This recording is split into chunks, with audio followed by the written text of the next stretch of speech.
I took 2 tentative steps on the icy trail. If I slipped, I'd slide 100 feet down a steep icy gully and collide with a boulder at the bottom. My big dream was to hike the entire Pacific Crest Trail, 2,660 miles, from Mexico to Canada in year 2013. By Father's Day, June 16th, I'd walked over 1,000 miles, but I needed to make a lot more miles that day to reach South Lake Tahoe, 30 miles up the trail the following day. I was ravenously hungry. The prospect of stuffing my face at the all-you-can-eat buffet at Harrah's Casino at Lake Tahoe drew me forward. And then I slipped. When I came to, I found myself wrapped around one of the boulders at the bottom of that icy gully. I realized, I'm alive, yeah. Then I tried to stand up, and my knees buckled. My chest screamed with pain. I could barely breathe. I noticed that most of the skin on my forearms and elbows and knees and chins was gone, scraped clean by the ice. Blood was streaming from a walnut-sized hole in my leg. I realized right away I had a problem. But I made a critical decision. I am going to live. Then I made another critical decision. Make a plan, Alan. I stuffed a wad of bandana in that hole so I wouldn't bleed to death.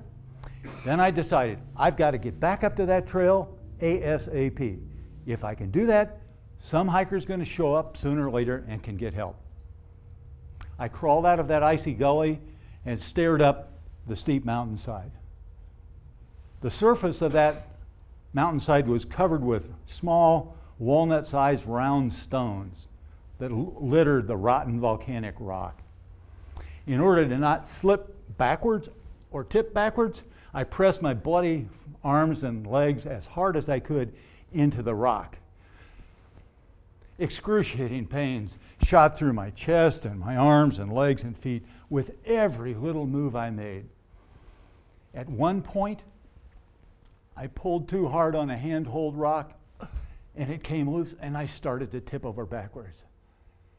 Fortunately, I had the presence of mind to push it back into the hillside and I sprawled forward.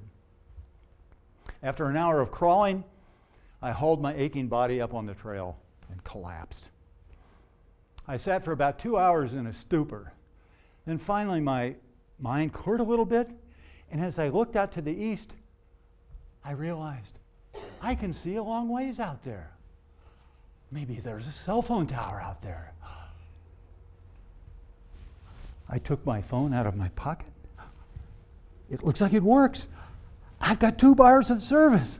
Oh. 911. Oh, and a woman answered the phone. Oh, tears of joy streamed down my face when I heard her sweet voice. An hour later, Matt and Joe from the California Highway Patrol arrived in a helicopter and somehow managed to pluck me off that steep mountainside. They took me to a hospital in Reno, Nevada, where I spent 5 fun-filled days being treated for a partially collapsed lung, fractured ribs, plus cuts, scrapes, and bruises. I was fortunate to be alive.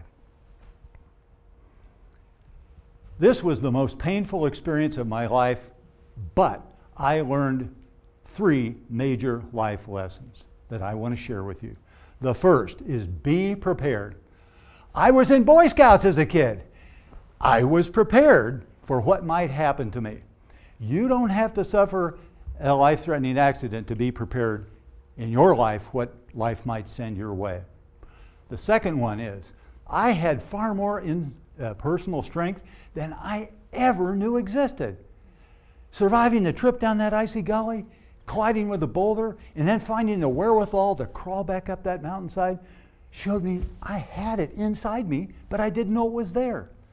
I am certain that all of you have a deep well of inner strength just like I do.